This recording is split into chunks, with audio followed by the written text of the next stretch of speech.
Assalamualaikum warahmatullahi wabarakatuh. Saya Nadia Alvita Rahma dari kelas Irpol C. Di sini saya akan menerangkan mind maps yang telah saya buat sebelumnya, yaitu tentang hak asasi manusia dan politik apartheid. Yang pertama, saya akan menjelaskan tentang hak asasi manusia. Manusia dengan HAM merupakan dua kata yang sulit dipisahkan karena sejak kelahirannya di bumi, manusia lahir dengan membawa hak-hak kodrat yang melekat integral dalam hidupnya. Pada dasarnya manusia merupakan makhluk yang bebas melakukan apapun yang mereka inginkan, bebas mendapatkan apa yang seharusnya dia inginkan, bebas melakukan apapun. Menurut Miriam Budiarjo, HAM merupakan hak-hak yang dimiliki oleh manusia yang telah diperoleh dan dibawanya bersamaan dan kelahiran dan kehadirannya dalam hidup masyarakat.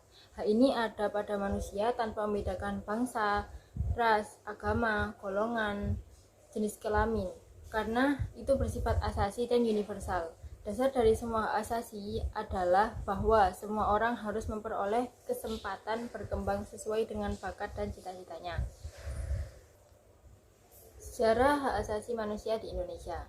Perjuangan menegakkan HAM dimulai sejak adanya penjajahan di Indonesia.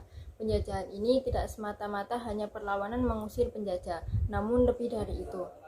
Pada dasarnya juga merupakan perjuangan untuk menegakkan HAM. Indonesia mengalami penjajahan berabad-abad. Pada masa itu banyak sekali pelanggaran HAM yang terjadi, seperti penculikan, kerja paksa, pembantaian, penyiksaan, penindasan, kesewenang-wenangan yang merupakan hal-hal yang melanggar hak asasi manusia. Pada zaman dahulu tidak ada kebebasan, keadilan, perasaan rasa aman. Yang terjadi adalah hanya eksploitasi besar-besaran terhadap manusia dan kekayaan alam Indonesia untuk kepentingan para penjajah. Pada masa penjajahan Belanda, masyarakat Indonesia dibedakan menjadi 3 strata sosial. Pembedaan kelas-kelas dalam masyarakat ini mempunyai implikasi yang luas. Ada diskriminasi di segala bidang kehidupan, ekonomi, politik, sosial, pendidikan, dan hukum. Ketiga strata sosial itu adalah masyarakat Eropa sebagai kelas pertama, masyarakat Timur Asing, Cina, India, Arab sebagai kelas kedua, dan masyarakat Irianlander sebagai masyarakat kelas ketiga. Perlakuan manusia yang didasarkan pada diskriminasi inilah yang bertentangan dengan harkat dan martabat manusia. Sebagai makhluk Tuhan yang sederajat, kondisi semacam ini mendorong tokoh-tokoh pejuang untuk mengangkat senjata.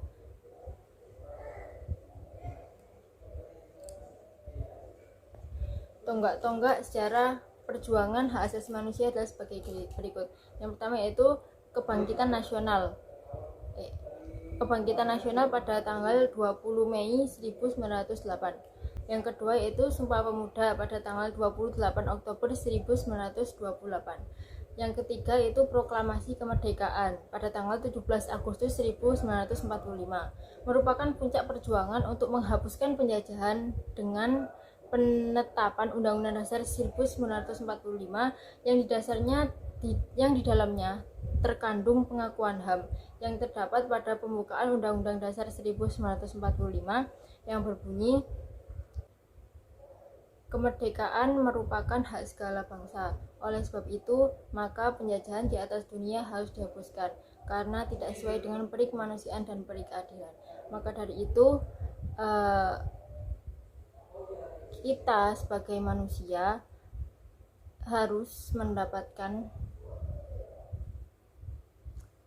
hak-hak yang seharusnya kita dapatkan dan harus kita perjuangkan sebaik mungkin, sekuat tenaga kita. Kita harus memperjuangkan hak yang kita miliki itu. Jangan sampai hak yang harusnya kita dapatkan itu diambil oleh orang lain yang bukan hak mereka, itu hak kita. Jadi kita harus mendapatkan itu. Selanjutnya yaitu konsep HAM. Konsep HAM ada pada Proklamasi, pembukaan Undang-Undang Dasar 1945 dan Pancasila. Konsep HAM merupakan dasar-dasar yang diambil dalam hak asasi yang ditegakkan di Indonesia, hak asasi manusia yang ditegakkan di Indonesia. Selanjutnya yaitu faktor penting pelaksanaan hak asasi manusia, yaitu adanya legitimasi kekuasaan dan pengakuan resmi dari negara dalam wujud nyata dan menggunakan undang-undang sebagai landasan yuridis. Jadi apabila ada yang melanggar hak asasi manusia tersebut akan mendapatkan hukuman secara hukum negara, hukum yang telah disetujui oleh negara.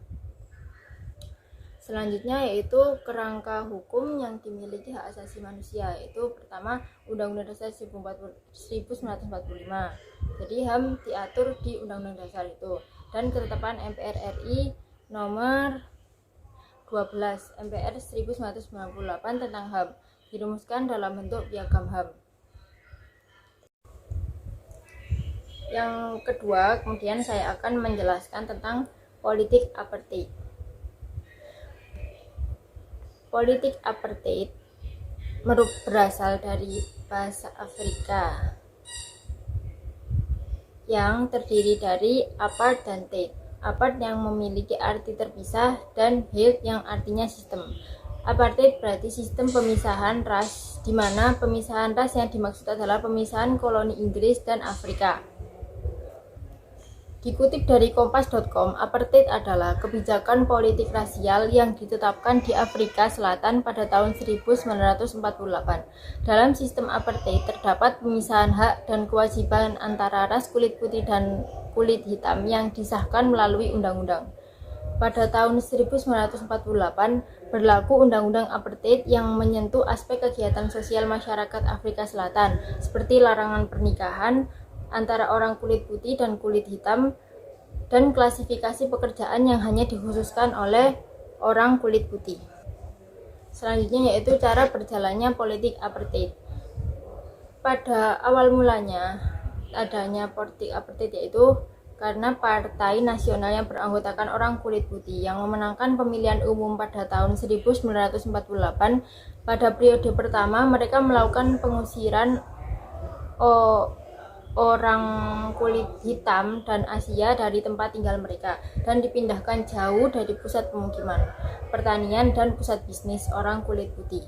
Kemudian untuk mengawasi dan membatasi orang kulit hitam, pemerintah mengesahkan 4 undang-undang, antara lain yaitu Undang-Undang Larangan Pernikahan, antara lain Undang-Undang Larangan Pernikahan Campur yang dikeluarkan pada tahun 1949, Undang-Undang Registrasi Penduduk yang dikeluarkan pada tahun 1950, Undang-Undang Wilayah Kelompok yang dikeluarkan pada tahun 1950, dan Undang-Undang Reservasi Pemilihan Fasilitas yang dikeluarkan pada tahun 1953. Pada 1958 di bawah kepemimpinan Hendrik Verwoerd, apartheid ditetapkan sebagai Separated Development atau pembangunan terpisah.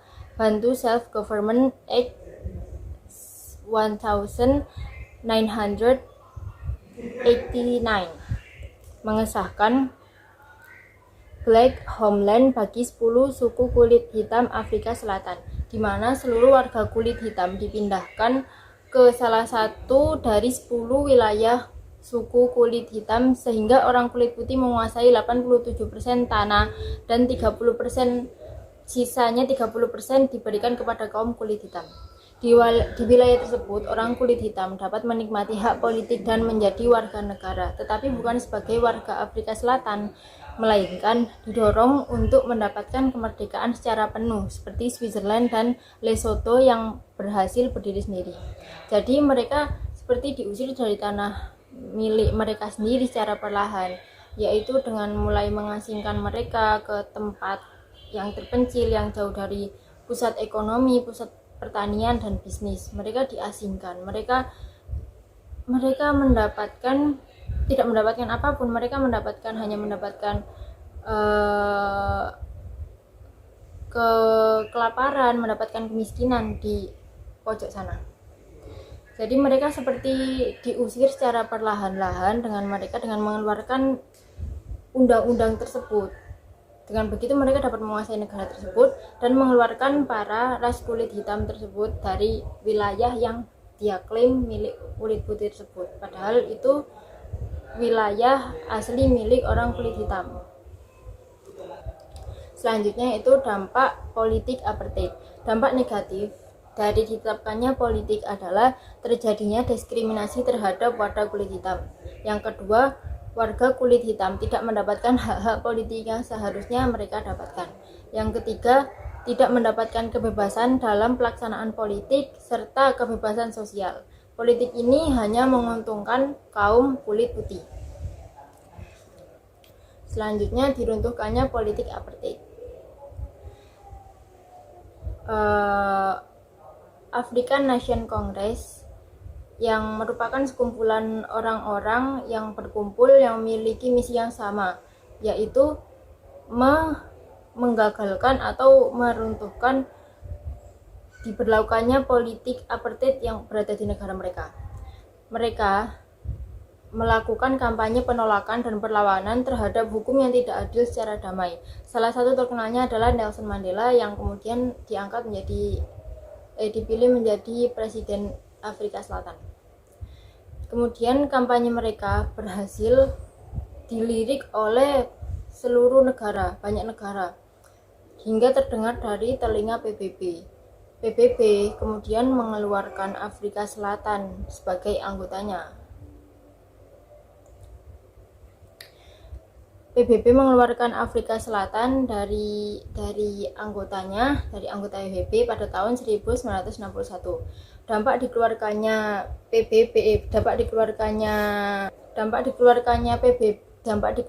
Afrika Selatan dari PBB adalah terjadinya depresi ekonomi di Afrika Selatan.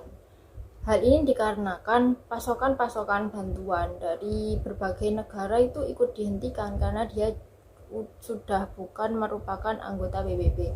Jadi ekonomi mereka kesulitan karena kekurangannya hal-hal yang mereka tidak didapatkan dari negara mereka sendiri.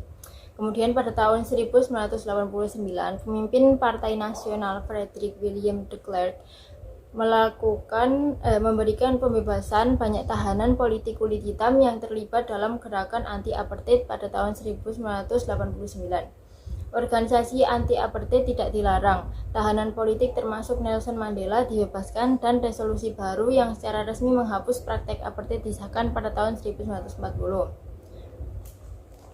Dampak dari penghapusan sistem apartheid di Afrika Selatan yaitu masyarakat kulit hitam dan kulit putih di Afrika Selatan dapat hidup berdampingan tanpa adanya pembatasan rasial. Menyebarnya paham antirasialisme di dunia internasional, munculnya kesetaraan terhadap kaum kulit hitam di seluruh dunia. Afrika Selatan mampu menerapkan pembaharuan yang berdasarkan pada keberagaman.